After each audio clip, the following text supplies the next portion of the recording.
할렐루야, 반갑습니다. 6월 19일, 6월 세 번째 주 화천교회 학생 예배 시작하도록 하겠습니다. 다 같이 사도신경으로 예배 시작하도록 하겠습니다. 전능하사 천지를 만드신 하나님 아버지를 내가 믿사오며 그 외아들 우리 주 예수 그리스도를 믿사오니 이는 성령으로 잉태하사 동정녀 마리아에게 나시고 본디오 빌라도에게 고난을 받으사 십자가에 못 박혀 죽으시고 장사한 지 사흘 만에 죽은 자 가운데서 다시 살아나시며 하늘에 오르사 전능하신 하나님 우편에 앉아 계시다가 저리로서 산자와 죽은 자를 심판하러 오시리라. 성령을 믿사오며 거룩한 공예와 성도가 서로 교통하는 것과 죄를 사하여 주시는 것과 몸이 다시 사는 것과 영원히 사는 것을 믿사옵나이다. 아멘.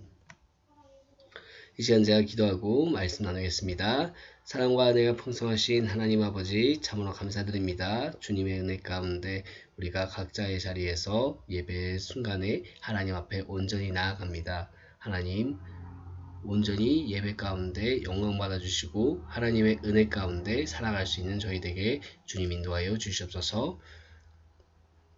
우리의 알고 지은 죄 모르고 지은 죄 모두 주님 앞에 나와 회개합니다. 우리 불쌍히 여겨주셔서 더욱더 하나님의 말씀을 사모하며 하나님의 은혜를 간구하는 저희 될 수 있도록 주님 인도하여 주시옵소서.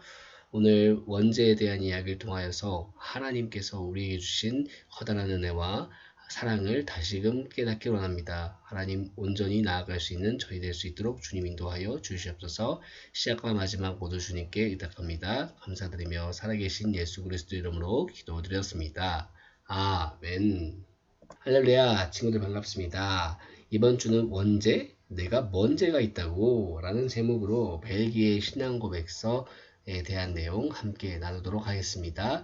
말씀은 로마서 5장 12절입니다. 함께 읽어볼게요. 시작. 그러므로 한 사람으로 말미암아 죄가 세상에 들어오고 죄로 말미암아 사망이 들어왔나니 이와 같이 모든 사람이 죄를 지었으므로 사망이 모든 사람에게 이르렀느니라. 아멘. 친구들 반갑습니다. 이번 주는 제15조 원죄에 대한 내용으로 우리가 함께 나누도록 하겠습니다. 타락한 이후의 삶을 살고 있는 우리는 사람의 첫 상태를 타락 이전의 상태에서 출발하지 않습니다. 오히려 타락한 죄인으로서의 사람에서 출발해야 하는 것이죠. 그럼에도 불구하고 이렇게 우리가 물을 수 있습니다. 첫사람 아담이 타락한 것, 그것이 우리와 무슨 상관이 있습니까? 그렇다면 그의 타락이 어떻게 우리에게 영향을 미치게 되었습니까? 에 대한 답이 원죄교리라는 것입니다. 사람의 죄는 크게 두 가지로 구분할 수가 있습니다. 하나는 자범죄입니다. 이 세상을 살아가면서 사람들이 스스로 범하는 죄입니다. 또 다른 하나는 원죄라고 합니다. 이 죄는 첫사람 아담으로부터 우리가 전가받은 죄입니다. 벨기에 신앙고백서 제15조는 이 원죄에 대해 고백하고 있다는 것입니다. 그렇다면 우리가 원죄 아래에 있다는 것을 어떻게 알 수 있을까요? 첫 번째, 경험적 증거입니다. 우리는 우리 자신의 모습을 통해서 우리가 원죄를 갖고 있다는 사실을 알 수가 있습니다. 아주 어릴 때부터 사람에게서 죄의 모습이 나타납니다. 어린아이들을 그냥 보고 있으면 귀엽고 천사 같아 보이지만 자세히 보면 그들에게서 악한 인간의 본성을 쉽게 발견할 수가 있습니다. 우리는 우리 삶의 경험을 통해 우리에게 아담으로부터 이어져 온 죄가 있다는 사실을 알 수 있다는 것입니다. 두 번째, 성경적 증거입니다. 시편 51편 5절에서는 다윗은 내가 죄악 중에서 출생하였으며 어머니가 죄 중에서 나를 잉태하였나이다 라고 말씀합니다.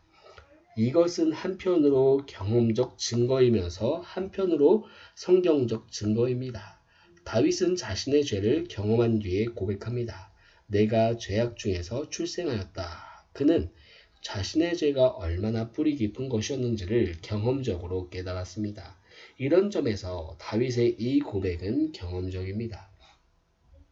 또한 이 고백은 계시적입니다. 왜냐하면 다윗은 하나님의 영감을 받아야 이 말씀을 했고 기록하였기 때문입니다.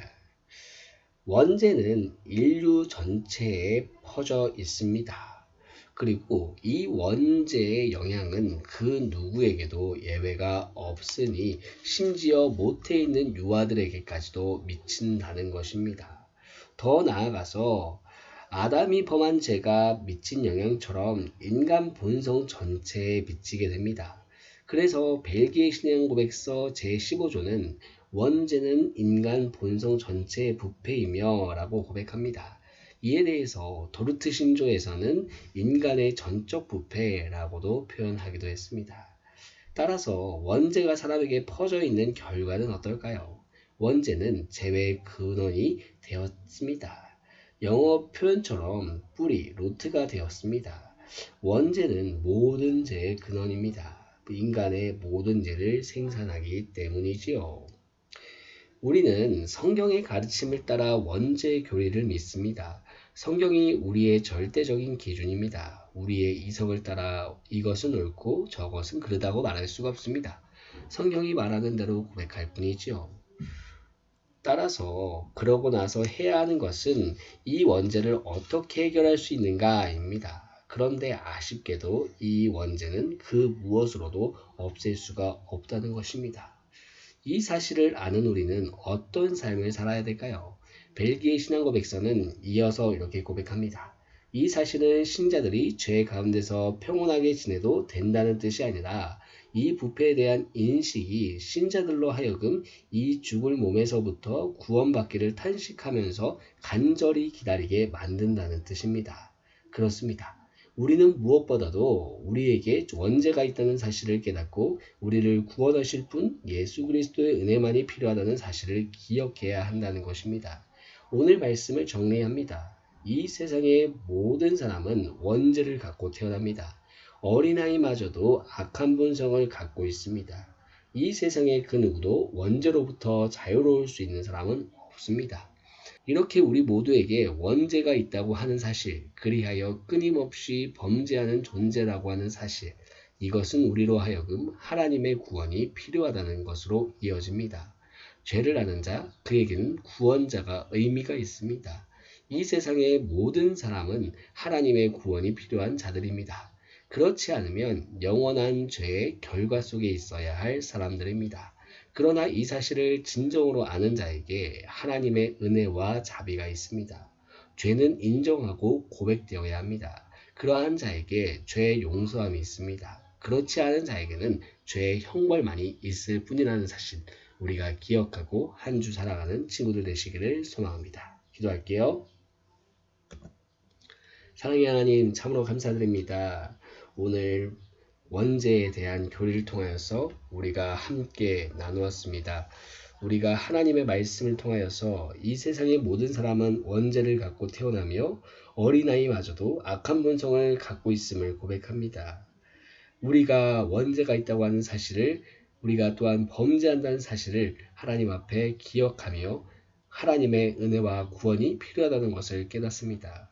우리의 죄를 깨닫게 하시고 우리의 구원자가 되시는 하나님을 온전히 알아가는 친구들 될 수 있도록 주님 인도하여 주시옵소서. 모든 말씀 하나님 인도하여 주시고 하나님을 사랑하며 나아가는 친구들에게 허락하여 주시옵소서. 모든 말씀 감사드리며 살아계신 예수 그리스도 이름으로 기도드렸습니다. 아멘.